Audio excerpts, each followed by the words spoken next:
What's up, everybody? I'm Taylor, and I started this YouTube channel to share my personal recovery journey. I share what's worked for me, what hasn't worked for me, and what's still working for me today. And I want to speak about how recovery has been able to change my relationship with my child. Before I came to recovery, I had zero support system. I was a stay-at-home mom and married. I didn't have healthy role models in my life to model to me what emotional availability even looked like, or what any healthy relationship looked like in that matter. So I was completely isolated, and it didn't matter how many books I read, how many YouTube videos I watched. It's like knowledge wasn't enough for me. It's like I was consistently missing something. I was still empty. I still felt guilt and shame. I still had resentments. Like I still had all of these underlying issues, right?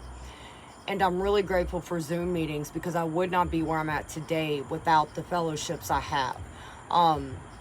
And, I've realized that, in order for me to be emotionally available to my child, I had to learn to be emotionally available to myself. I had to learn to forgive myself for things in the past that carried a lot of guilt and shame. And the thing about it is that parenting in recovery can be extremely stressful. It can be extremely overwhelming. And I know for me, I deal with a bunch of fear daily. But the difference is that I have coping skills, and I've developed a solid foundation to help me cope with the stress, to help me cope with the fear, right? I don't have to run from it or avoid it, or shut myself in my bedroom and watch Netflix all day. I can actually address things as they arise.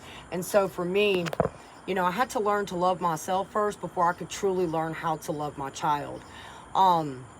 And I never really understood what that meant when people would tell me, you have to learn to love yourself before you can truly love someone else. And I would always say, well, I love my children more than I love myself. Well, what is my definition of love? I had no healthy definition of love, because I myself didn't even know what love meant. And I'm still navigating that today.